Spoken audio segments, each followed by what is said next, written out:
بسم الله الرحمن الرحيم ما شاء الله. رب اشرح لي صدري ويسر لي أمري واحلل عقدة من لساني يفقهوا قولي. لك الحمد يا الله خلقتنا وهديتنا وأنقذتنا من النار. الصلاة والسلام عليك يا رسول الله. لقد بلغت الرسالة وأديت الأمانة ونصحت الأمة ومحوت الظلم وأرشدتنا إلى السنة والجماعة. صلى الله عليك وعلى آلك وأصحابك أجمعين. أما بعد فأعوذ بالله من الشيطان الرجيم. بسم الله الرحمن الرحيم. محمد رسول الله صدق الله العظيم وصدق رسوله النبي الكريم الأمين. إن الله وملائكته يصلون على النبي يا أيها الذين آمنوا صلوا عليه وسلموا تسليما. الصلاة والسلام عليك يا سيدي يا رسول الله وعلى آلك وأصحابك يا حبيب الله. محبت سے درود و سلام کا نذرانہ پیش کیجیے. الصلاة والسلام عليك يا سيدي يا رسول الله وعلى آلك وأصحابك يا حبيب الله. مولاي صل وسلم دائما أبدا على حبيبك خير الخلق كلهم منزه عن شريك في محاسنه فجوهر الحسن فيه غير منقسم. محمد تاج رسل الله قاطبة محمد صادق الأقوال والكلم محمد ذكره روح لأنفسنا محمد شكره فرد على الأمم. رب صل وسلم دائما أبدا على حبيبك خير الخلق كلهم.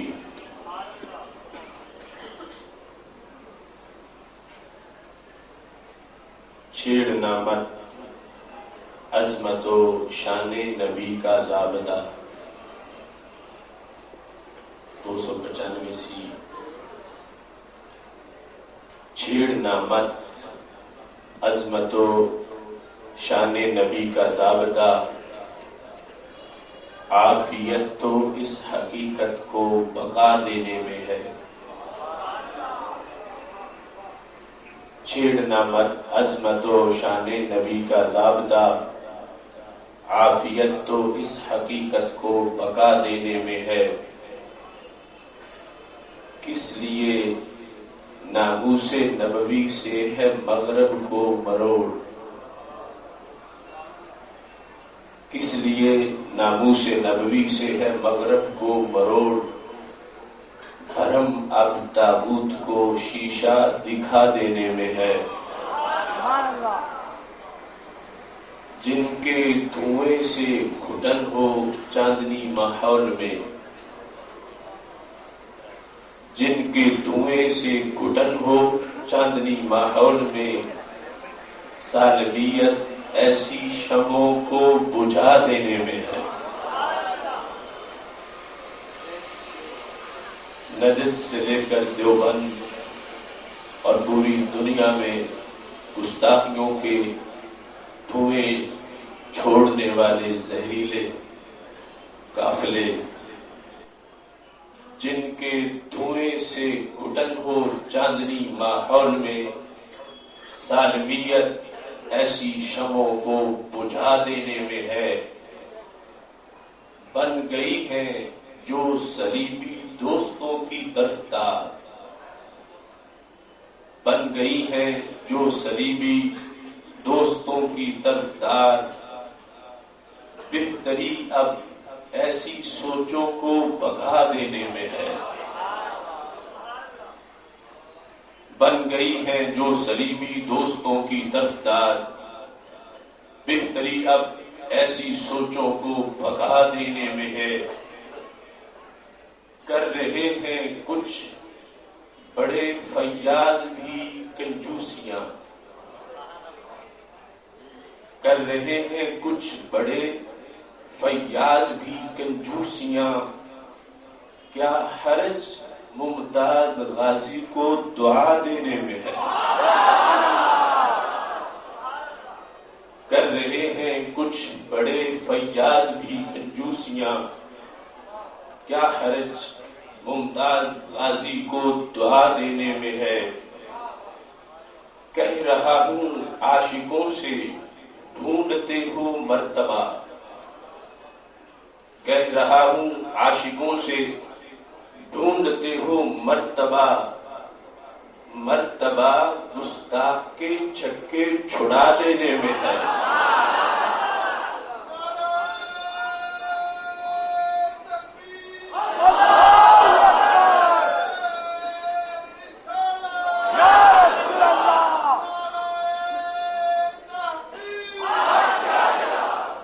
چھیڑنا مت عظمت و شان نبی کا ضابطہ، عافیت تو اس حقیقت کو بقا دینے میں ہے۔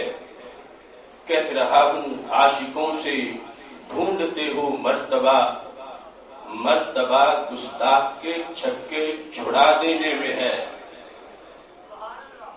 امن کے متلاشیوں سے ہے ہماری یہ اپیل، امن کے متلاشیوں سے ہے ہماری یہ اپیل، امن بس گستاخ کو پوری سزا دینے میں ہے۔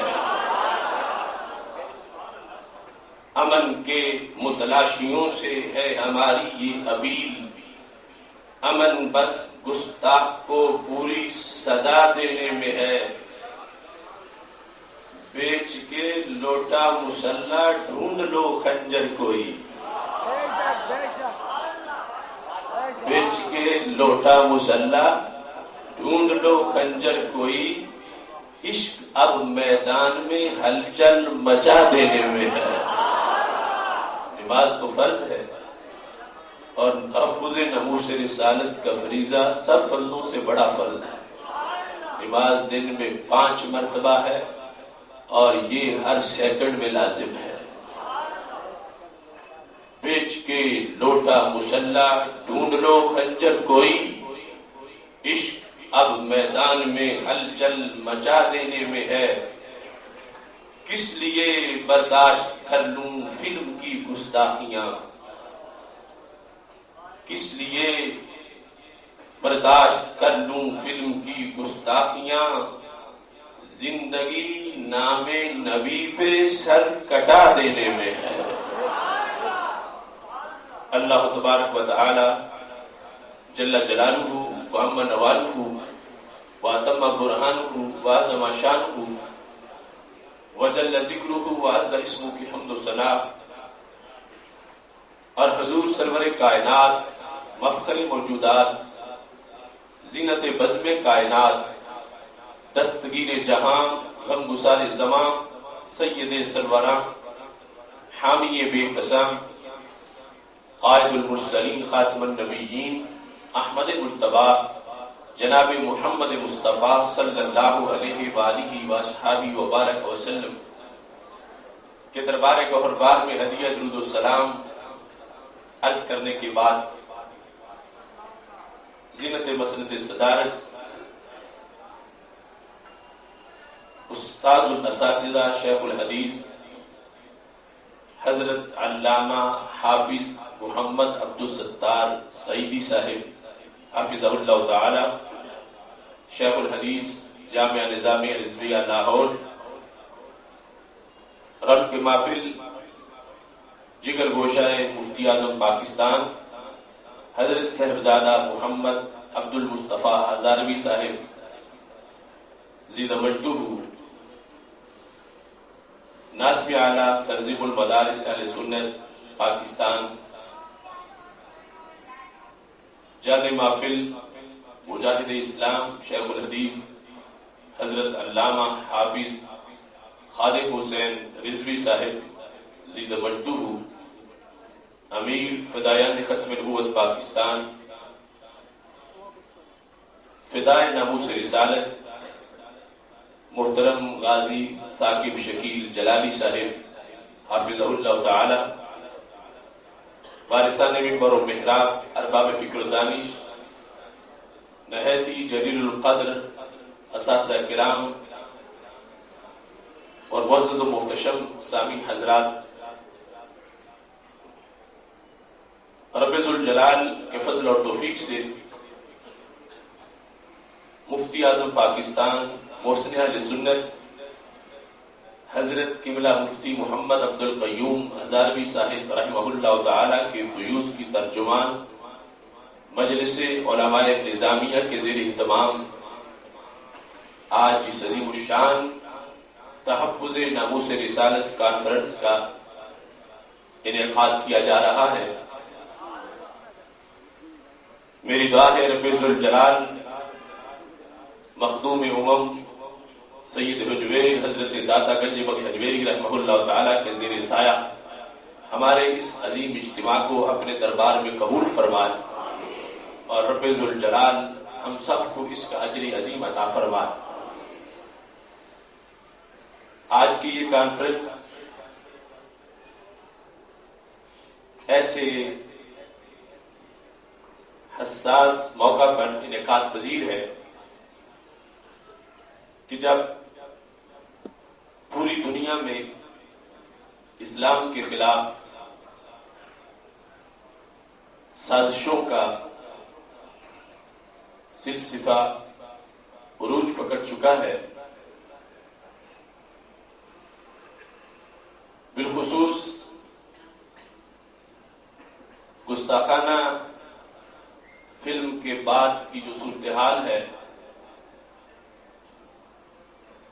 اور جس انداز میں امت مسلمہ کے اذہان سے مختلف طریقوں سے یہ فریضہ بھلانے کی کوشش کی جا رہی ہے۔ تحفظ ناموس رسالت کانفرنس آج ہمیں پھر جھنجھوڑ رہی ہے کہ جس رسول صلی اللہ علیہ وسلم کے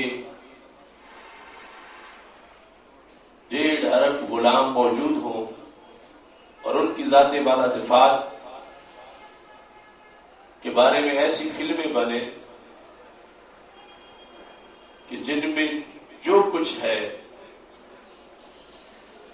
شاید اکثر لوگوں کو اس کا پتہ نہ ہو، وہ زبان سے بیان ہی نہیں کیا جا سکتا۔ لوگوں نے اس کے مختلف جواز گڑھے، مختلف ہیلے بہانے عذر پیش کیے کہ کسی نہ کسی طرح امت مسلمہ کے جذبات کو ٹھنڈا کر دیا جائے اور وقت گزر جائے، لیکن یاد رکھنا جتنی بڑی توہین اور جسارت اس موقع پر ہوئی ہے، اگر یہ بھی سستیوں اور غفلتوں کی وجہ سے عالم کفر سے مواخذہ کیے بغیر موقع گزر گیا تو شاید قیامت کے دن اس کا جواب دینا ہمارے لیے نہایت مشکل ہو جائے۔ یقیناً عالم اسلام میں اس موقع پر جو ایک احتجاج کی لہر اٹھی، عالم کفر اس سے کانپ گیا، لرزہ برندام ہوا۔ مگر افسوس حکمرانوں پہ ہے کہ جنہوں نے اپنی کرسی کے لالچ میں اس مسئلہ کو دبانے کی کوشش کی، اور وہ صرف پاکستان میں ہی نہیں پوری دنیا میں ایک ایسا خطرناک سلسلہ ہے کہ جس کے نتائج کل معاذ اللہ بڑے گھبیر نکلیں گے۔ اس وقت میرے پاس پوری فائل ہے دنیا بھر کے مختلف ممالک کے اندر جو مسلم امہ کے احتجاج، دانشوروں کے جو کالم اور امت مسلمہ کے جذبات کی جو عکاسی ہے، اس کا ایک خلاصہ اس وقت میرے پاس موجود ہے۔ لیکن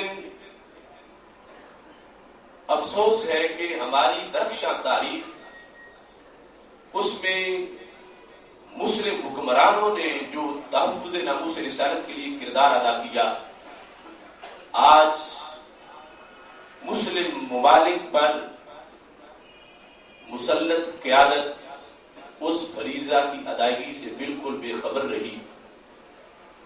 ایک وقت وہ تھا، البدایہ والنہایہ میں موجود ہے، بلکہ اس سے پہلے اگر دیکھیں تو جس وقت حضرت حذیفہ بن یمان رضی اللہ تعالیٰ عنہ ان کو دبا میں بھیجا گیا تھا، نصب الرایہ میں یہ موجود ہے، وہ بحیثیت گورنر وہاں پہنچے اور وہاں زکوٰۃ کی ادائیگی سے کچھ لوگوں نے معذوری کا اظہار کرتے ہوئے اسلام سے بیزاری کا اظہار کیا، اور اس میں نبی اکرم نور مجسم شفیع معظم صلی اللہ علیہ وسلم کی ذات کے بارے میں کچھ نازیبا لفظ بولے، تو حضرت حذیفہ بن یمان رضی اللہ تعالیٰ عنہ کہنے لگے، اسمعونی فی ابی و جدی فی ابی و امی ولا تسمعونی فی النبی صلی اللہ علیہ وسلم، مجھے جو کہنا ہے کہہ لو، میری ماں کو جو گالی دینی ہے دے لو،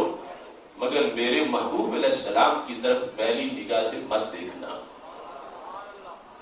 جس وقت وہ لوگ باز نہ آئے تو امت مسلمہ کی قیادت کا کردار کیا تھا؟ چونکہ الامام الجنہ، امت مسلمہ کی قیادت ڈھال ہے جس کے زیر سایہ امت چلتی ہے۔ اسی واسطے تو قیامت کے دن جو 7 بڑی سیٹیں ہیں ان میں سے پہلی سیٹ مسلم حکمران کی ہے۔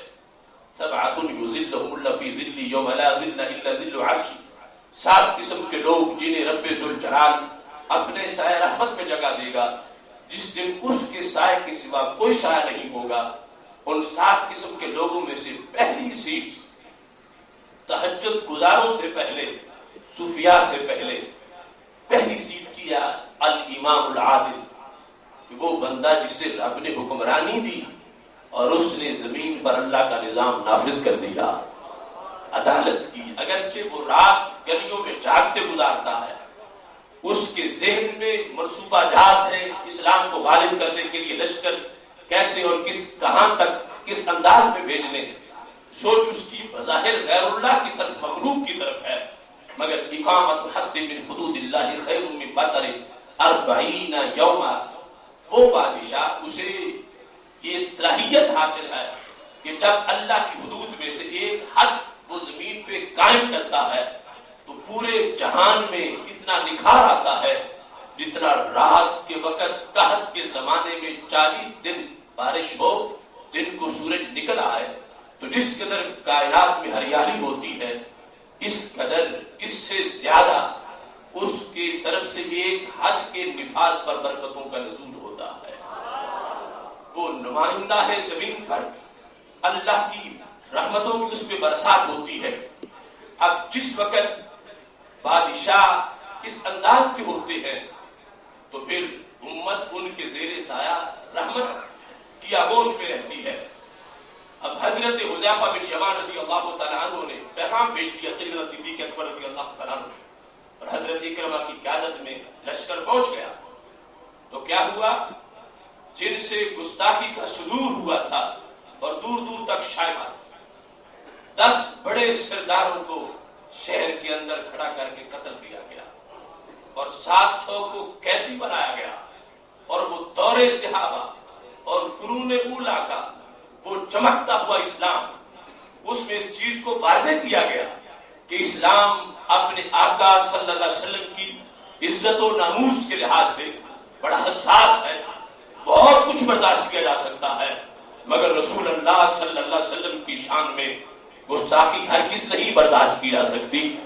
اس اقدام کے ساتھ خلافت راشدہ سے یہ پیغام آگے پہنچایا گیا کہ مسلم امہ کے حکمرانوں کو اپنے فرائض کی ادائیگی میں سر فہرست اس فریضہ کی طرف توجہ دینی چاہیے، اور اس میں وہ کوئی غفلت نہ برتے کہ اگر ان کے زیر کنٹرول علاقے میں اگر کوئی توہین ہوتی ہے تو اس کا وہ فوراً نوٹس لے اور گستاخوں کو ناکوں چلے چبوان۔ اسی واسطے کتاب الفتور میں یہ موجود ہے کہ حضرت سیدنا صدیق اکبر رضی اللہ تعالیٰ عنہ کے پاس جب یہ پیغام پہنچا کہ تہامہ کے امیر کے پاس ایک کیس آیا تھا توہین رسالت کا، اور اس گستاخ عورت کے صرف دانت نکالے گئے اور اسے قتل نہیں کیا گیا، حضرت صدیق اکبر رضی اللہ تعالیٰ عنہ نے ان کی طرف یہ پیغام بھیجا، ان حد الانبیاء لیس یشبہ الحدود من تعاتی ذلك من مسلم فهو مرتد او واحد فهو محارب۔ حضرت صدیق اکبر رضی اللہ تعالیٰ عنہ نے کہا کہ گستاخ رسول کسی حال میں زندہ نہیں رہ سکتا، کسی حال میں بھی اس کو زندہ رہنے کی گنجائش نہیں۔ اگر توہین سے پہلے وہ مسلمان تھا تو مرتد ہو گیا تو مرتد کا قتل بھی واجب ہے، اور اگر توہین سے پہلے وہ ذمی تھا تو پھر حربی ہو گیا اور حربی کا قتل بھی واجب ہے۔ اس بنیاد پر حضرت صدیق اکبر رضی اللہ تعالیٰ عنہ نے اپنی سلطنت میں بحیثیت خلیفہ اس امر کو نافذ کیا کہ توہین رسالت کی سزا قتل سے کم نہیں ہوگی، اور اس پر مختلف امور کی طرف، مختلف جہاد کی طرف انہوں نے اپنے حکم نامے جاری کر دی۔ امت سیریس رہی۔ الوداع میں لکھا ہے کہ حضرت سلطان صلاح الدین ایوبی رحمت اللہ علیہ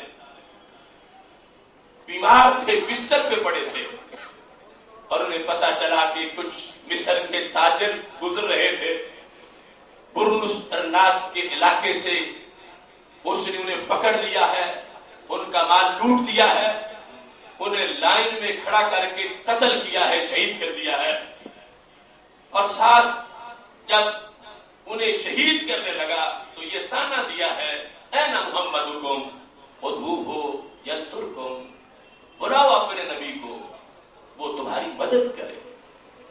اب آج کہ کچھ گستاخ ہمیں یہ تانا دیتے ہیں کہ اے سنیو تم اپنے نبی کو بلاؤ، دیکھو کیا ہو رہا ہے، وہ تمہاری مدد کرے۔ برنس ارناک کے جرم کئی تھے، وہ سلطنت اسلامیہ کا باغی تھا، اس نے حکومت کی رٹ کو چیلنج کیا تھا، اس نے مال تجارت لوٹا تھا، اس نے مسلم تاجروں کو شہید کیا تھا، مگر حضرت سلطان صلاح الدین ایوبی کے بدن میں جس آگ لگی وہ توہین رسالت کا جرم تھا، اور لفظ کیا تھے، اے محمدکم ادعوہ ینصرکم، کہاں ہے تمہارے نبی صلی اللہ علیہ وسلم جن کا تم کلمہ پڑھتے ہو، عظیم جانتے ہو، انہیں بلاؤ کہ وہ تمہاری مدد کرے، اب میں تمہیں قتل کرنے لگا ہوں۔ تو سلطان صلاح الدین ایوبی رحمت اللہ علیہ نے نظر مان لی، اگر رب نے مجھے شفا دی تو میں اس کو بتاؤں گا کہ تم حضرت محمد صلی اللہ علیہ وسلم کو چیلنج کر رہے ہو، تم تو ان کے غلاموں کی ضرب بھی برداشت نہیں کر سکتے۔ اللہ نے صلاح الدین ایوبی کو شفا دے دی۔ سلطان صلاح الدین ایوبی لشکر لے کے گئے اور فوجیوں کو سمجھا دیا کہ باقی اس باغی طبقے سے جو مرتا ہے مارو، مگر برنس ارنات کو زندہ گرفتار کرو اور اسے میرے پاس لاؤ، میں اس سے کچھ باتیں کرنا چاہتا ہوں۔ برنس ارنات کو پکڑ لیا گیا۔ سلطان صلاح الدین ایوبی کہنے لگے، آنا نائب رسول اللہ صلی اللہ علیہ وسلم، تو نے یہ کہا تھا بلاؤ اپنے محمد صلی اللہ علیہ وسلم کو، فرمایا ان کی شان تو برا البرا ہے، یہ صلاح الدین ان کا غلام ہے، اب آ گیا ہے۔ اب دیکھو آج لوگوں کو شک پڑتا ہے اور کہتے ہیں کہ توہین یوں نہیں بنتی، توہین یوں نہیں بنتی، اور توہین نیت ہو تو بنتی ہے، اور 13 گھنٹے تقریریں کرتے ہیں۔ سلطان صلاح الدین ایوبی اس لہجے سے اے محمد حکم، کہاں ہے تمہارے نبی؟ یعنی یہ جملہ معاذاللہ وہ حقارت سے بول رہا تھا، اور اپنا روب جمانے کے لیے کہ وہ کچھ نہیں کر سکتے، میں بڑا کچھ کر سکتا ہوں۔ تو صلاح الدین ایوبی نے کہا یہ تم نے توہین کی۔ اس کے بعد تلوار مار کے سر اتارا اس کا، اور دشت میں سر رکھ کے اس وقت کی حکومتوں کے درباروں میں باری باری بھیجا، فرمایا جو ہمارے نبی علیہ السلام کی معمولی سی توہین کرے گا، ہماری تلواریں اس کے سر کا یوں ہی فیصلہ کریں گی۔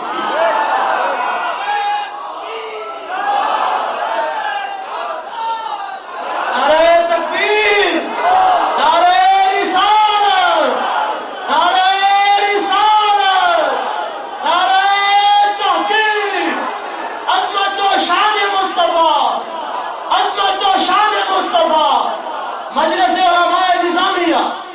یہ سلسلہ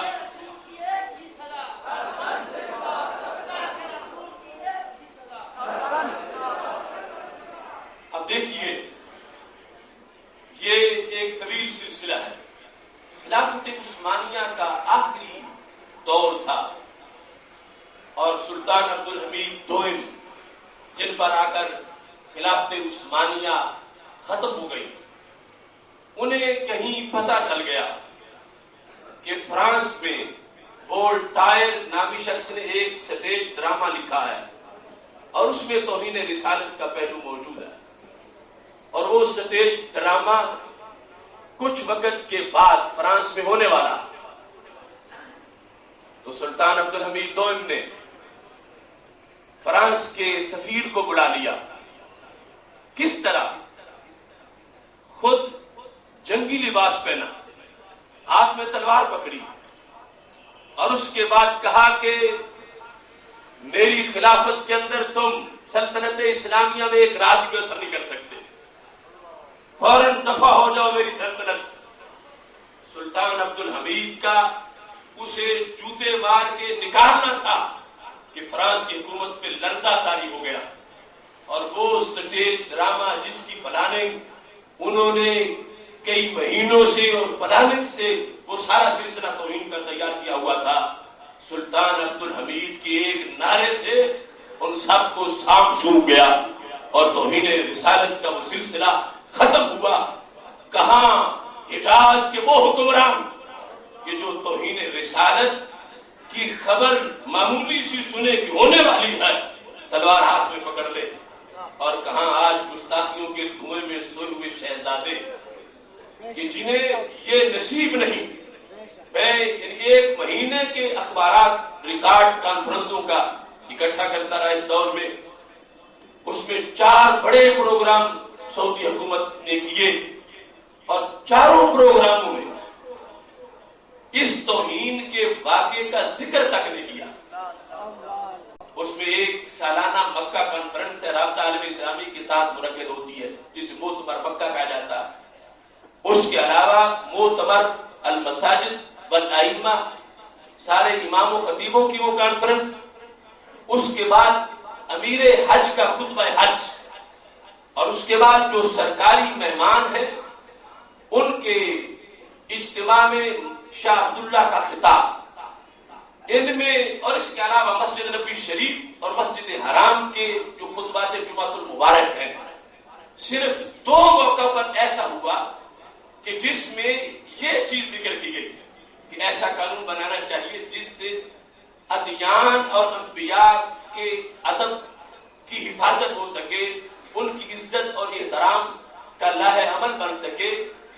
یہ 2 جملے 2 مواقع پر اس طرح بولے گئے، لیکن جو حادثہ ہوا، جو ثانیہ ہوا، جو تاریخ کا اتنا بڑا ستم، اتنا بڑا ظلم، اتنی بڑی گستاخی، اور پھر اس کے بعد کرنا کیا ہے، اس کا بدلہ کیسے لینا ہے، اور مسلم امہ کے لوگ جو پوری دنیا سے وہاں اکٹھے تھے، آپس میں وہ پگھل رہے تھے، سلجھ رہے تھے کہ کیا ہوا اور کیا ہو رہا ہے، مگر یہ مسلط قیادت، یعنی ان کو اتنی توفیق تک نہیں ہوئی، بلکہ ان دنوں کے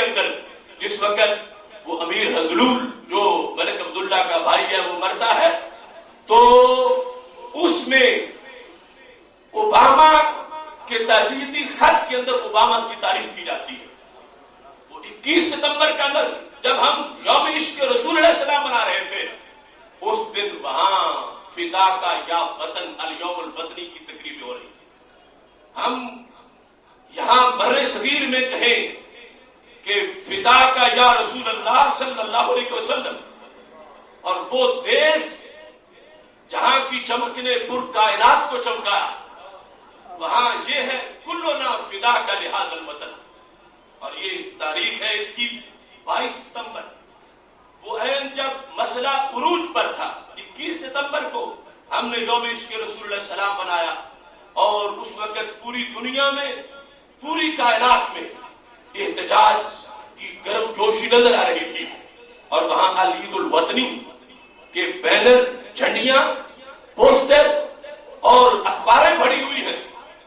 مجھے سمجھ نہیں آتی جی میں عید میلاد النبی صلی اللہ علیہ وسلم کی آج تک کوئی دلیل نہیں مل سکی، انہیں عید وطنی کی دلیل کہاں سے مل گئی ہے؟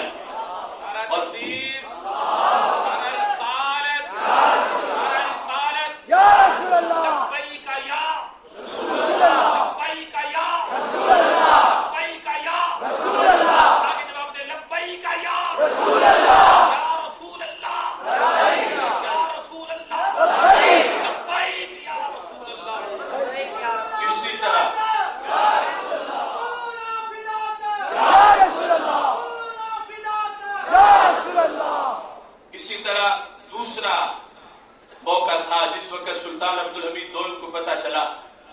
برطانیہ نے توہین امیز فلم بنانے کا ارادہ کیا اس زمانے میں، تو سلطان نے فتویٰ جاری کیا جس میں یہ لفظ تھے کہ میں خلافت اسلامیہ کا امیر المومنین سلطان عبدالحمید دوئم برطانیہ کی حکومت کو وارننگ دے رہا ہوں کہ اگر یہ فلم چلی تو اسے عالم اسلام پر حملہ سمجھا جائے گا، اور اگر یہ نہ رکی تو میں اعلان جہاد کرتا ہوں.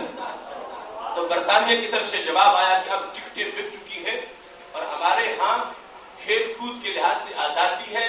ہم نے ایک پروگرام بنایا تھا کھیل کے لحاظ سے، اگر کہ اس میں یہ پہلو بھی نکلتا ہے، مگر لوگوں کو ہم نے آزادی دی ہوئی ہے اور ٹکٹیں بک چکی ہیں. تو سلطان عبدالحمید کے لہجے کا مطلب یہ تھا تم نے ٹکٹیں بیچ لی، ہم نے تلواریں خرید لی ہے. اعلان جہاد کیا، اور اس کا کی بات کس یہ تھی، یہ سلطنت اور خلافت کا روپ تھا کہ سلطان عبدالحمید نے جس وقت اعلان کیا تو برطانیہ نے فلم بھی بند کر دی، یعنی نہیں چلائی، اور معذرت بھی کی کہ ہم ایسا اقدام نہیں کریں گے. آج دیکھو کیا صورتحال ہے. وہ 57 اسلامک کنٹریز، 1.5 ارب علماء نے رسول صلی اللہ علیہ وسلم، اور روزانہ کا معذلہ مذاق بنا ہوا، اور روزانہ کس طرح کی صورتحال کا ہمیں سامنا کرنا پڑ رہا ہے. اس کی بنیادی وجہ یہ ہے کہ جس ڈھال کے نیچے امت نے رہنا ہے اس ڈھال کا وجود ہمیں نظر نہیں آتا، اور جو اس کے دائی بنے کہ عالم اسلام کہ مرکز میں ہم ہیں، قیادت ہماری ہے، مرکزیت ہماری ہے، ان کی صورتحال یہ ہے کہ مسجد نبوی شریف کے اندر درس ہو رہا تھا. ایک شخص اٹھ کے کھڑا ہو گیا، اس نے کہا پوری دنیا نے احتجاج کیا، پوری دنیا سڑکوں پہ نکلی، اس اسلامی سلطنت کے جو حکمران ہیں وہ خاموش کیوں ہیں؟ یہاں کے مفتی خاموش کیوں ہیں؟ یہاں کے مدرس خطیب خاموش کیوں ہیں؟ مسجد نبوی شریف میں یہ جواب دیا جا رہا تھا کہ تمہارے احتجاج سے کیا فائدہ ہوا؟ تم تو نکلے، اس کا نتیجہ کیا نکلا؟ اگر ہم خاموش رہے، ہماری خاموشی کا کوئی فائدہ نہیں اور قابل اعتراض ہے، تو تمہارے احتجاج پر کیا تمہیں فائدہ ملا؟ یعنی اس طرح وہ جو اپنی عزت و آبرو کے لحاظ سے جنہیں ہر قیمت ادا کرنے کا جذبہ ہے، لیکن سید عالم نور مجسم شفیع معظم صلی اللہ علیہ وسلم کی عزت و ناموس کے لحاظ سے اس قدر انہوں نے پابندیاں لگا رکھی تھیں، اس قدر حجاج آپس میں رہے تھے، تڑپ رہے تھے، مگر ان کی طرف سے مکمل طور پر اس پر پابندی تھی کہ 4 بندے مل کر بھی کسی طرح کا کوئی پروٹیسٹ، کوئی احتجاج نہیں کر سکتے. یہ پہلے سے تمام ممالک اسلام کے جہاں سے اٹھا جا رہے تھے ان کو پابند کر دیا گیا تھا. مگر عشق پہ پہرا کون لگا سکتا ہے اور سوچ کو جام کون کر سکتا ہے؟ اس سلطنت کے اندر میں نے جو وہاں کا لٹریچر عوامی اکٹھا کیا، سرکاری نہیں، عوام کی زبان، عاشقان رسول صلی اللہ علیہ وسلم کا جذبہ اور لوگوں کی حرارت، اس کے اندر مجھے ہر جہت محبت کی نظر آئی اور ہر ترانہ عشق کا نظر آیا. اس سلسلہ میں صرف اس چیز کو سامنے رکھنا چاہتا ہوں. یہ میرے پاس جو پمفلٹ موجود ہے اس میں رسول اللہ صلی اللہ علیہ وسلم کی عزت و ناموس کے لحاظ سے پوری داستان رقم ہے اور سر فہرست یہ لکھا ہے احسن منک لم تر قط عینی، اور ہم اجمل پڑھتے ہیں اور انہوں نے لکھا وخیر منک لم تلد النساء، وخیر منک لم تلد النساء خلقت مبرئا من كل عیب کأنک قد خلقت کما تشاء. اب یہ عالم دین محمد بن عبد الکریم جن کا نام ہے، انہوں نے اس فلم کے اندر جو کچھ ہے وہ بھی لکھا. زبان اجازت نہیں دیتی کہ کس کس معاذ اللہ جانور کے اوپر انہوں نے ہاذا لکھ کے آگے میرے نبی علیہ السلام کا نام لکھا. یہ اس کے اندر تڑپتے ہوئے آخر میں کہتے ہیں ما ہوا دورنا اذن، پھر ابھی ہمیں کیا کرنا ہے، ہم نے کیا کرنا ہے، ہماری کیا ڈیوٹی ہے، ہمیں کیا کرنا چاہیے. کہتے ہیں ینبغی علی کل مسلم و مسلمہ فی مشارق الارض و مغاربها ان یذب عن حیاء رسول اللہ صلی اللہ علیہ وسلم حتی لو اختار الموت لنفسه. اور مشرق و مغرب میں ہر مسلمان مرد اور عورت پر یہ لازم ہو چکا ہے کہ وہ اس چیز کا اہتمام کرے کہ سرکار کی عزت پہ پہرا دے، رسول اللہ صلی اللہ علیہ وسلم کی ناموس پہ پہرا دے، اور اس کے لیے اگر جان بھی دینی پڑے تو جان بھی دے دے، اپنی جان بار کے رسول اللہ صلی اللہ علیہ وسلم کی عزت پہ پہرا دے. اور پھر شعر لکھتے ہیں ننزل بالموت اذا الموت نزل الموت عندنا اشہا من العسل. فرمایا موت اگر ہماری طرف پڑے گی تو ہم موت کے ساتھ ٹکرائیں گے، وہ موت ہماری طرف آئے گی، ہم موت کی طرف جائیں گے. کیوں؟ فرمایا اب ہمیں موت شہد سے بھی میٹھی لگتی ہے. سید عالم نور مجسم شفیع معظم صلی اللہ علیہ وسلم کی عزت کی خاطر، ویسے تو موت میں تلخی ہے، کڑوی بڑی ہے، مگر نبی علیہ السلام کی عزت پر پہرا دینے کے لیے جب موت آ جائے تو کہتے ہیں یہ مشرق و مغرب کے مسلمانوں پر یہ ضروری ہے یہ سمجھیں کہ یہ تلخی نہیں بلکہ یہ کیا ہے اشہا من العسل، شہد کی شہوت، شہد کا شوق، شہد کی خواہش مومن کو اتنی نہیں ہوتی جتنی ناموس رسالت پہ موت دینے کی اس کو خواہش ہوتی ہے اور جس کی لذت اس کی جان کو محسوس ہوتی ہے.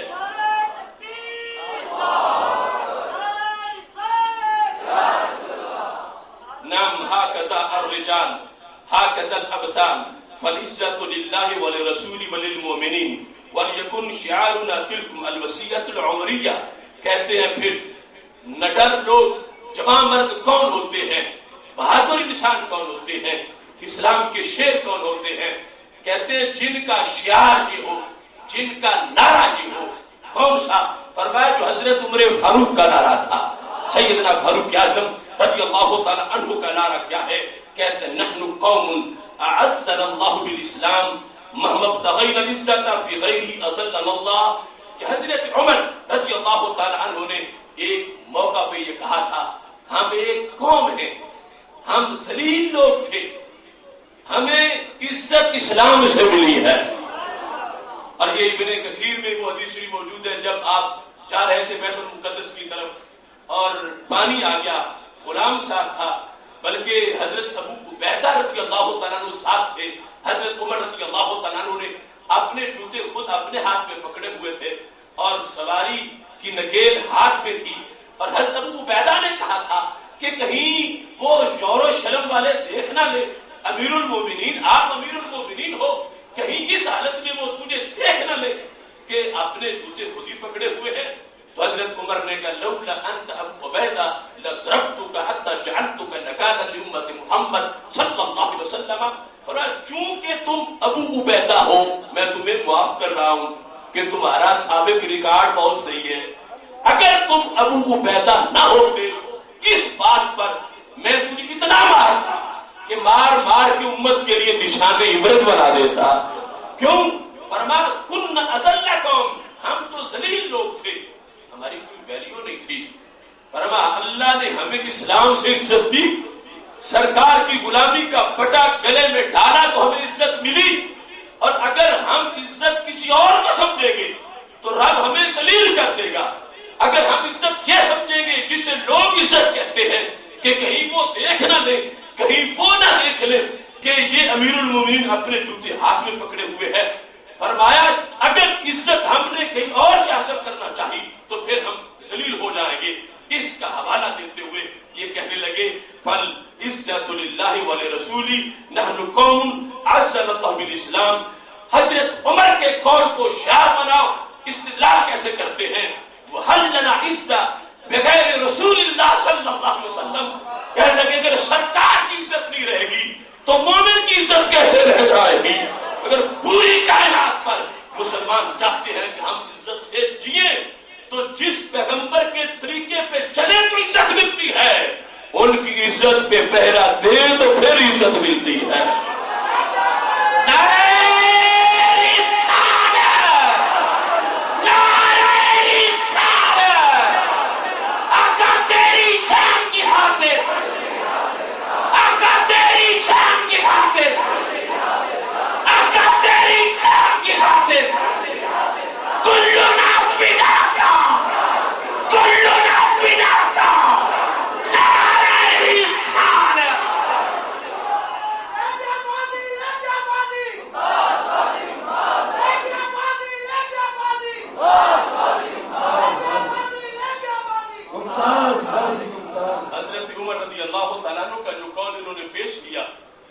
یہ ہماری روح کی سوغات ہے۔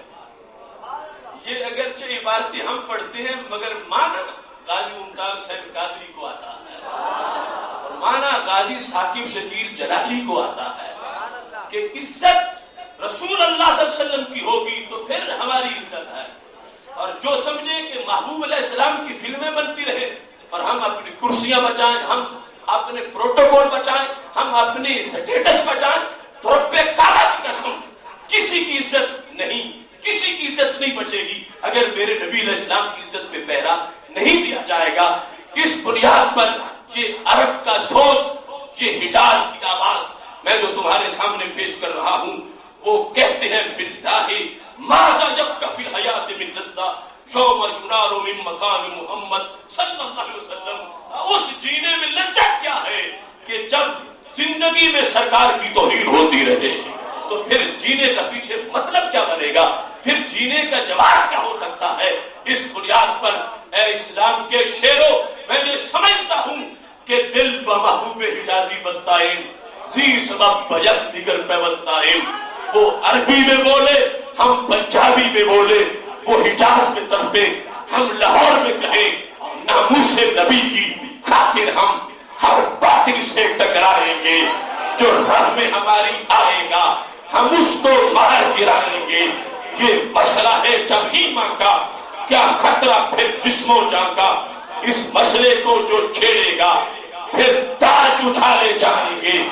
کیا حاجت ہے ہمیں ناموس نبی کی خاطر ہم ہر باطل سے ٹکرائیں گے، جو راہ میں ہماری آئے گا ہم اس کو مار گرائیں گے۔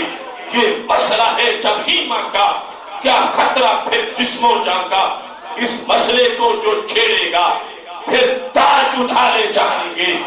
کیا حاجت ہے ہمیں زندگی کی، پھر زندگی میں شرمندگی کی، سب وار کے پاکی جدڑی کی، خود بدن پہ کفن سجائیں گے۔ گستاخ نبی کا چلتا پھرے کیوں عاشق دل میں چڑھتا رہے؟ گستاخ کو آگ لگا کے ہی سینے کی آگ بجھائیں گے۔ اس راہ محبت میں ہم سے مہمان بنے جو جیلوں کے، کل کھلنے بری کے باغوں میں تختوں پہ دیکھے جائیں گے۔ محبوب کی عزت کر مانگے، ہم سب کی جان بھی حاضر ہے، ایک جان نہیں ان پہ تو لاکھ بار بھی صدقے جائیں گے۔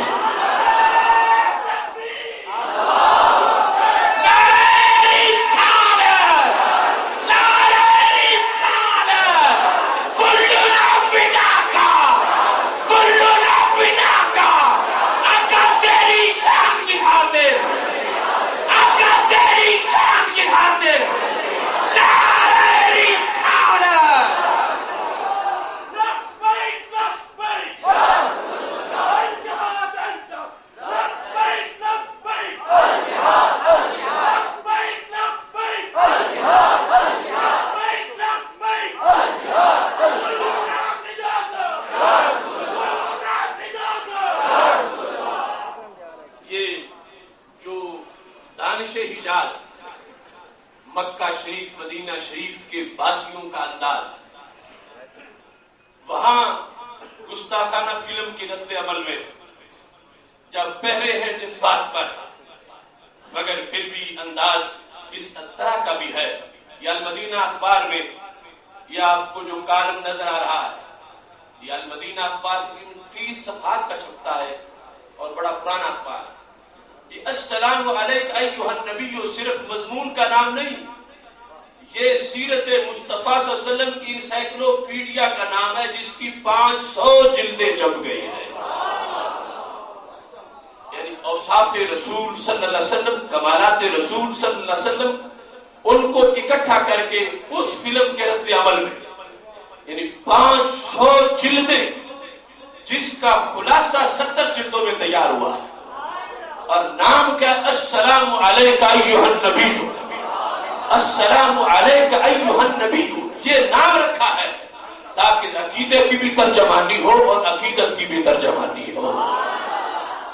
محتشم صاحب حضرات، اس اہم موضوع کے ساتھ اس سے بھی ایک اہم موضوع ایک جہت میں آپ تک اس وقت پہنچانا چاہتا ہوں، کیونکہ جب پانی سر سے گزر جاتا ہے تو ہمیں اس کے بعد جا کر پتا چلتا ہے کہ کیا ہو گیا ہے، کیا ہو چکا ہے، اور پھر ہم ہاتھ بنتے رہ جاتے ہیں۔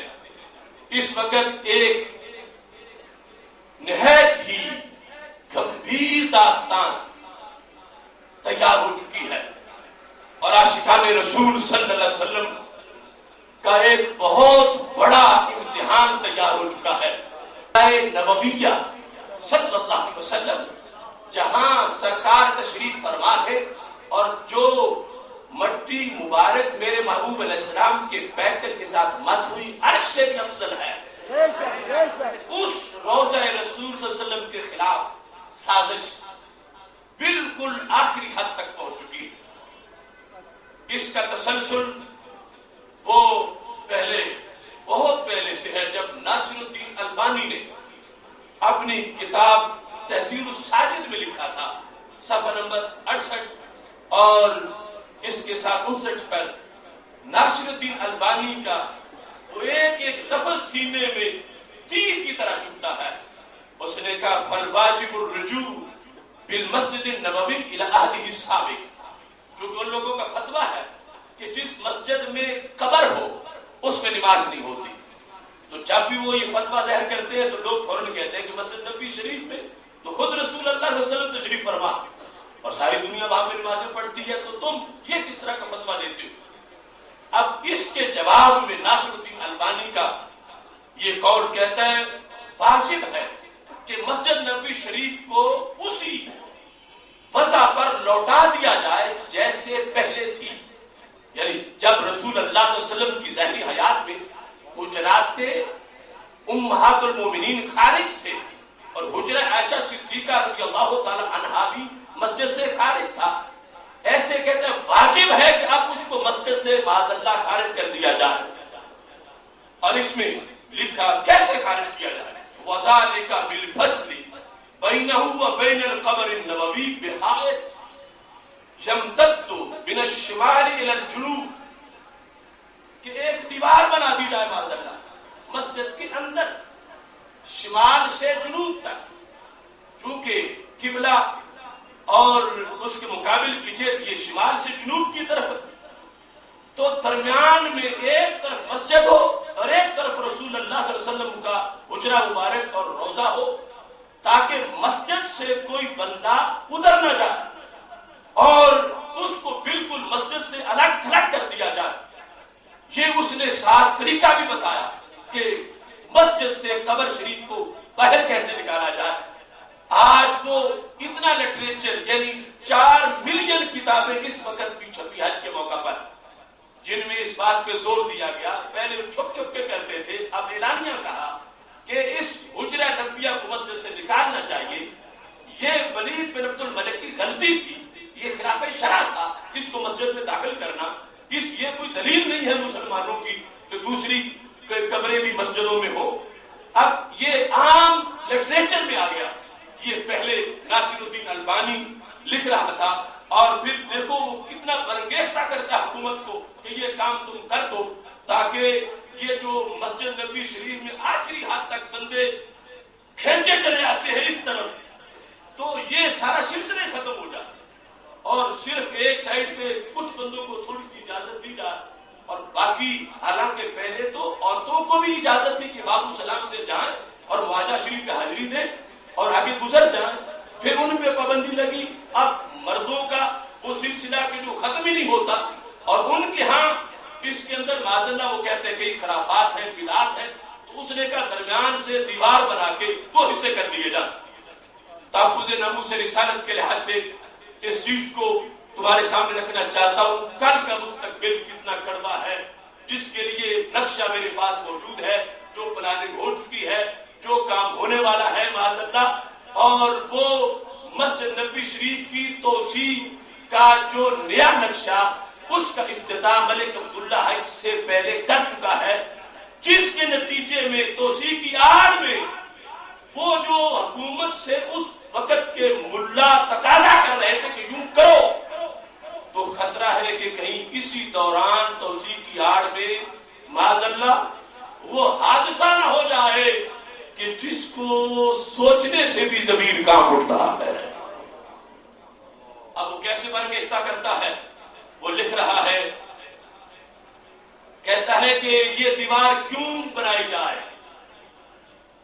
کہتا ہے اس لیے بنائی جائے لا بحیث ان الداخل الى المسجد لا يرى فيه اي مخالفة لا ترضى اي مخالفة لا ترضي مؤسسه، کہ مسجد نبوی شریف میں داخل ہونے والا کوئی سرکار کی شریعت کی خلاف ورزی نہ دیکھے، کہ جو اس مسجد کے مؤسس ہیں، جو چیز انہیں راضی نہیں کرتی، مثلا ہاتھ باندھ کے وہاں حاضری دینا، الصلاۃ والسلام علیکہ یا رسول اللہ پڑھنا، اور وہاں یہ کہنا بھر دو جھولی میری یا محمد صلی اللہ علیہ وسلم، یہ ساری چیزیں وہ کہتے ہیں درمیان میں جب دیوار ہوگی قبلے سے لے کر دوسری طرف تک، جنوب سے شمال تک، تو پھر ادھر سے کوئی حاضری کے لیے نہیں جائے گا، تو مسجد اس کے بقول معاذ اللہ بدعات سے محفوظ ہو جائے گی۔ اور کہتا ہے اعتقد، میرا یہ عقیدہ ہے، میں یہ گمان کرتا ہوں، ان ھذا من الواجب علی الدولۃ السعودیہ،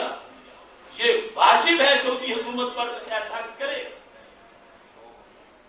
یہ یعنی وہاں میں نے جو قریب سے دیکھا کہ حکومت کی سوچ لبرل ہوتی جا رہی، ملا پارٹی جو ہے جنہیں شرک فوبیا ہو چکا ہے، وہ اپنی گھونس دانزلی سے یہ کام ان سے کروانا چاہتے ہیں، اور کہتے ہیں کہ یہ واجب ہے اس حکومت پر کہ ایسا کرے۔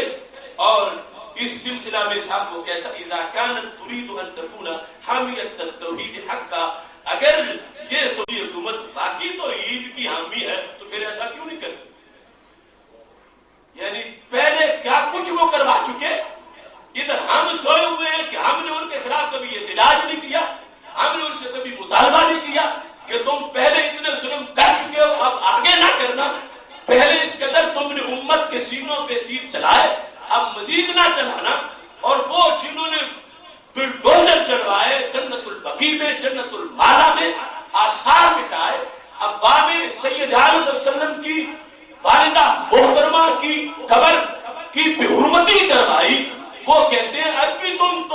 تمہاری حکومت نہیں بنی، حقیقی طور پر تمہاری حکومت توحید والی تب بنے گی جب تم مسجد نبوی شریف میں جو صدیوں سے آ رہی ہے صورت اس کو بدلو کہ اس میں دیوار بناؤ جو جنوب سے وہ شمال تک ہو، تاکہ داخل ہونے والا مسجد سے داخل ہو کے سلام نہ کر سکے، اور اس کو بالکل مسجد سے جدا کر دیا جائے معاذ اللہ۔ اس میں کہتا ہے اس وقت البانی نے کہا تھا 9-10 سال پہلے، وقت سمینا انہا، ہم نے سنا ہے، انہا امرت، کہ سعودی حکومت نے حکم دے دیا ہے بتوسیع المسجد مجددہ، کہ وہ مسجد کی ایک نئی توسیع کریں گے، تو توسیع کی آڑ میں یہ کام کیا جائے، توسیع کے وقت یہ کام کر دیا جائے، اور اس کے اندر یہ کہتا ہے ارجو ان یحقق اللہ ذلک علی یدھا ومن اولی بذلک منھا، کہتا ہے مجھے امید ہے کہ اللہ اسی حکومت کے ہاتھوں یہ کام کروائے گا، اور ان سے بڑھ کے یہ کام کرنے کے لائق بھی کون ہو سکتا ہے۔ اس حد تک اس نے ناصر الدین البانی نے اس وقت تحذیر الساجد میں لکھا، اور پھر اس کے بعد ایک کتاب لکھی گئی یہ جس کا موضوع ہے بدع القبور، اس کے اندر اس نے یہ صفحہ نمبر 256 پہ لکھا، کہتا ہے انہو یجب علی المسلمین قیادت المسجد النبوی کما کان فی عصر النبوۃ من الجہۃ الشرقیہ، مشرقی جانب سے جس طرح رسول اللہ صلی اللہ علیہ وسلم کی ظاہری حیات میں مسجد تھی، مشرقی جانب وہ باب جبریل والی اور گنبد خضرا والی، وہ جس طرف ازواج مطہرات کے حجرے، کہ جیسے اس وقت وہ حجرے مسجد سے خارج تھے، ایسے ہی مسلمانوں پہ واجب ہے کہ معاذ اللہ پھر اس جگہ کو مسجد سے خارج کر دیں، اور ساتھ یہ کہتا ہے حتی لا یکون القبر داخلا فی المسجد، تاکہ نبی علیہ السلام کی قبر شریف روضہ پاک مسجد میں داخل نہ ہو، وَأَن یجب علیہم، یہ دیکھو جس سے ایک ایک رونگٹا کھڑا ہو جاتا، اور یہاں عوام میں بتاؤ کہ یہ کس انداز میں امت مسلمہ کے خلاف سازش ہو رہی ہے۔ کہتا ہے یجب علیہم ازالۃ تلک القبہ التي اصبح کثیر من القبوریین یحتجون بها، واجب ہے ان پر معاذ اللہ گنبد خضرا کا انہدام کرنا، التي یجب علیہم ازالۃ تلک القبہ، یعنی تمہیں یہ بھی پسند نہیں کہ ہوا بھی وہاں سے تیز گزرے، تمہیں یہ بھی پسند نہیں کہ وہاں کوئی بلند آواز سے بولے، اور ان کے بلڈوزر کیا سوچ رہے ہیں معاذ اللہ، اور ان کے مفتی کیا کروانا چاہتے ہیں۔ اب یہ کوئی عام کتاب تو نہیں، یہ سہل بن مقبل، یہ امام محمد بن سعود یونیورسٹی کا استاد ہے عقیدے کا، اس کی کتاب، اس عقیدے کے استاد نے سعود یونیورسٹی کے اندر اس میں یہ لکھ دیا کہ واجب ہے کیا کرنا، ازالۃ تلک القبہ، اس گنبد کو معاذ اللہ زائل کرنا، گرانا، ڈیمالش کرنا، التی اصبح کثیر من القبوریین یحتجون بها، کہ جب بھی ہم بات کرتے ہیں کہ گنبد جائز نہیں، گنبد جائز نہیں، تو یہ قبوری لوگ ہمیں تانا دیتے ہوئے ایک قبوری لوگ گنبد خضرا کی دلیل پیش کر دیتے ہیں کہ جب وہ بنا ہوا ہے تو پھر دوسرے کیوں نہ جائز ہے۔ تو کہتا ہے معاذ اللہ واجب ہے ان پر، اس حکومت پر، مسلمانوں پر کہ معاذ اللہ گنبد خضرا کا معاذ اللہ انہدام کرے، اور کہتا ہے وَقُلْنَا إِنَّهُ يَجِبُ عَلَيْهِمْ رِسَالَتُهَا لِقَوْلِهِ صلی اللہ علیہ وسلم مَنْ أَحْدَثَ فِي أَمْرِنَا هَذَا مَا لَيْسَ مِنْهُ فَهُوَ رَدٌّ، کہ سرکار کی حدیث سے ثابت ہے کہ معاذ اللہ اس کو گرا دینا چاہیے، کیونکہ سرکار نے فرمایا ہے جو میرے دین میں نئی بات پیدا کرتا ہے وہ مسترد ہے، اس کو مٹا دینا چاہیے۔ اب جہاں تک ان کی سوچ پہنچ گئی، جہاں ہم سوچ نہیں سکتے کہ ایسا ہوگا، وہ سوچے ہوئے ہیں، وہ لکھ رہے ہیں، وہ کتابیں چھاپ رہے ہیں، حاشیوں میں اتنی بانٹ رہے ہیں۔ اب ان کو یہ حوصلہ محسوس ہوتا ہے کہ نجدی مرغیوں نے اتنے انڈے دے دیے ہیں کہ ان کے چوزوں کی چون چون میں شاید عالم اسلام کی آواز دب جائے، لیکن وہ یہ یاد رکھیں وہ سعودی حکومت کا آخری دن ہوگا جب نبی علیہ السلام کے گنبد کی طرف بیلی آنکھ سے دیکھنے گی۔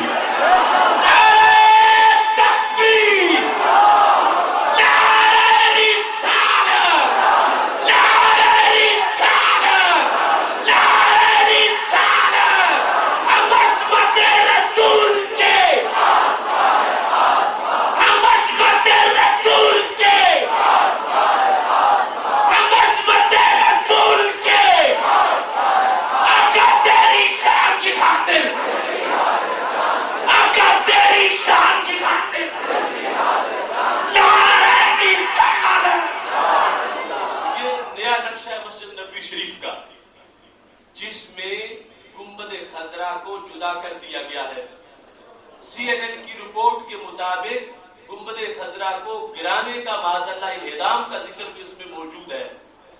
اور یہ آپ کو سمجھانے کے لحاظ سے بتاؤں کہ جو اس وقت مسجد نبوی شریف ہے اگر قبلے کی طرف منہ کر کے کھڑے ہوں تو اس کی دائیں جانب اتنی بڑی بڑی 2 اور مسجدیں وہ بنانا چاہتے ہیں جو نیا نقشہ ہے.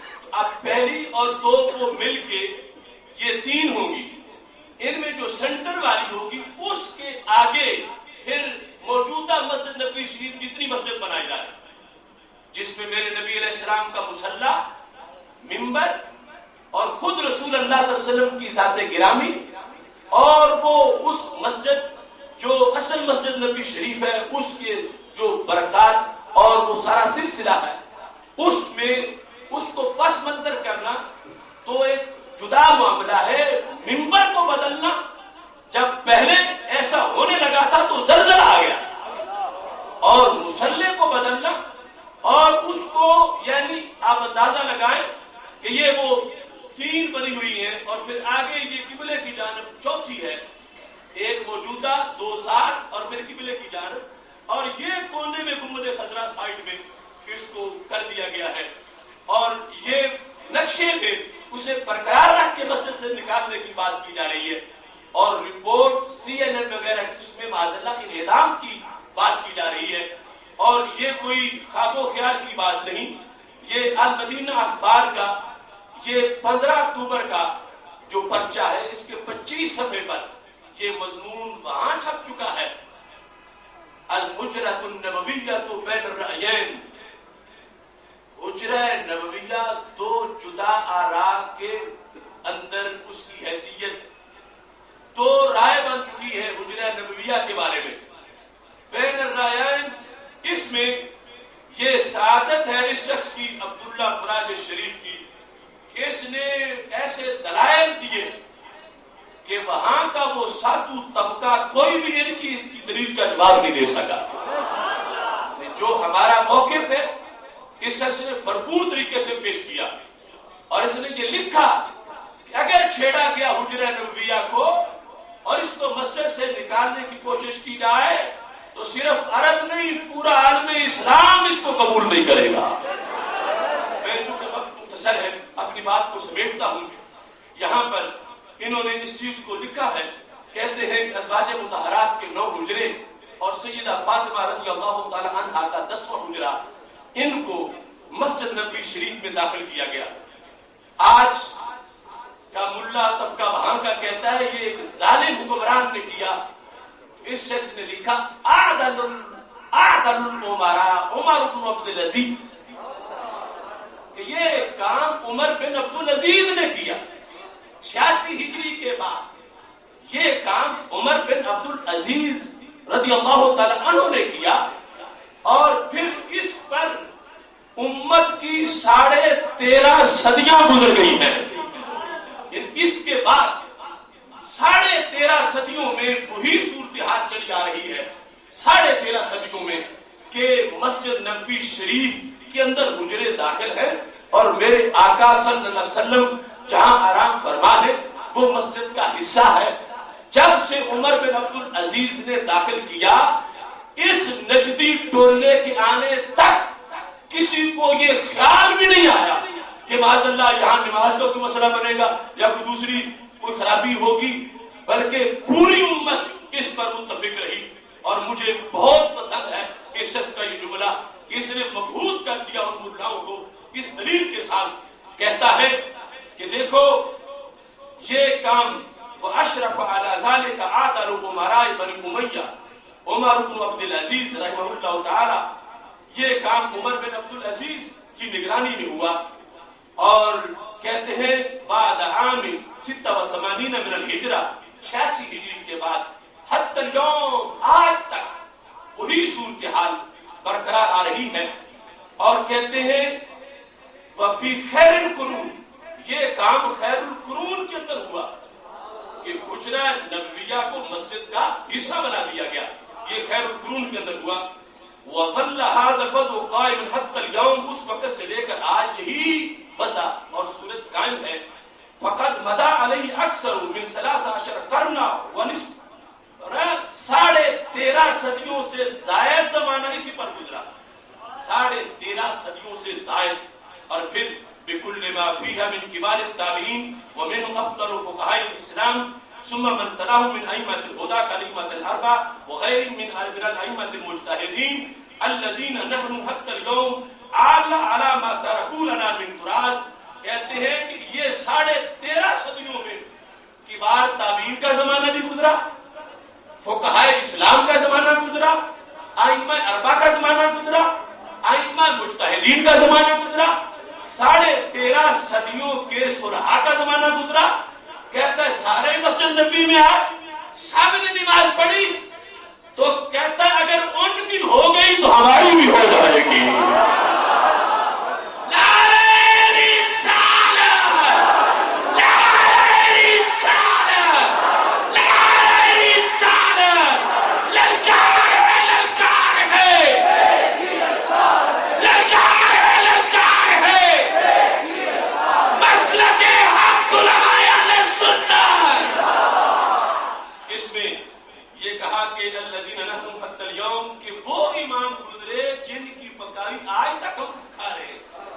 مفتیوں سے کہا کہ تم مفتی جو بنے پھرتے ہو، یہ جنہوں نے صرف نحو کی کتابیں لکھی، اصول جنہوں نے لکھا، جنہوں نے حدیث لکھی، ان کی تو ہوتی رہی، اب تمہاری کیوں نہیں ہوتی؟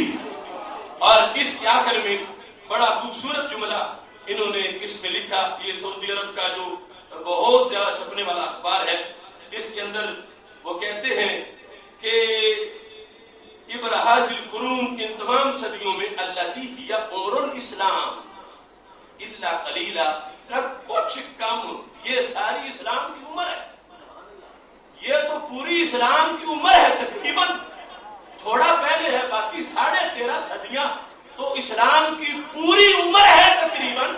تو کہا جب اتنی عمر میں دین کو دین سمجھا جاتا رہا تو پھر کہتا ہے زار المدینہ تھا، سارے مدینہ شریف بھی آئے، وصلوا فی مسجدہا، اور اس مسجد نبی شریف میں نماز بھی پڑھی، ولم یروا فی ذلک باسا، اور اس میں حرج بھی انہوں نے کوئی نہیں دیکھا. تابعین آئے، جب مسجد کا حصہ حجرہ بن چکا تھا، ائمہ مجتہدین آئے، ائمہ اربعہ آئے، صلحاء آئے، مقربین آئے، مسجد نبی شریف میں نماز پڑھی، ولم یروا فی ذلک باسا، اور انہیں کوئی حرج بھی محسوس نہیں ہوا. تو پھر کہتا ہے اس صورتحال میں افلا یسعنا ما وسعہم، کہتا ہے جو دین انہیں کافی تھا ہمیں کیوں نہیں کافی؟ جو انہیں کافی تھا ہمیں وہ کافی کیوں نہیں؟ کہ جن کی پکی پکائی ہم کھاتے ہیں، جن کے اصول پڑھ کے ہمیں بولنا آتا ہے، وہ 13.5 صدیوں کے امام، انہوں نے اس مسجد میں نماز پڑھی، اور انہوں نے یہ نہیں کہا کہ یہاں نماز پڑھنے میں کوئی حرج ہے، اور معاذ اللہ اس طرح کی کوئی بات نہیں کی. تو کہا وہ 13.5 صدیاں جو امت کی عمر ہے، اسلام کی عمر تقریباً، جو صورتحال رہی ہم بھی اسے بدلنے نہیں دیں گے. یہ حجاز کی آواز بھی ہے اور ہماری آواز بھی ہے، یعنی جو میری آنکھ سے دیکھے گا اس کی آنکھیں نکالی جائیں گی. اور ہاں اس چیز کو اب دیکھو کہ یہ ہم پہلے ذکر کرتے تھے، کچھ لوگ کہتے شاید خواب ہے، خیال ہے، ایسا بھلا کون کر سکتا؟ تو پس منظر بھی میں نے ان کی کتاب تمہارے سامنے پیش کر کے، اور 2 بڑے لیڈر ان کے بیان سے، اور پھر یہ ابھی اس اکتوبر کا یہ جو اخبار ہے، یعنی یہ بات چلی ہوئی ہے. وہ خاص سوچ کا ملا طبقہ نجدی اہل سنت کا مزاج یہ ہے جو اس شخص نے پیش کیا. انہوں نے دلیلیں پیش کرنا شروع کی، اور آپ حیران رہ گئے کہ کتنی بوگس دلیلیں اور کتنی بیوقوفوں والی باتیں کرتے ہیں وہ. جب یہ کہتے ہیں حجرہ نبویہ شریف کو مسجد سے نکال دینا چاہیے، تو ایک دلیل یہ دیتے ہیں کہ اس میں اعتکاف والوں کو تکلیف ہوتی ہے اور اس میں نماز پڑھنے والوں کو تکلیف ہوتی ہے. چونکہ حاضری سے اعتکاف افضل ہے، چونکہ حاضری سے نماز افضل ہے، تو اس بنیاد پر حاضری دینے والا طبقہ باہر کہیں رہے، اس مسجد کے اندر صرف اعتکاف والے رہے، صرف نماز والے رہے. اس شخص نے، جو کہ وقت نہیں، اس نے کہا تقابل نہ کرو،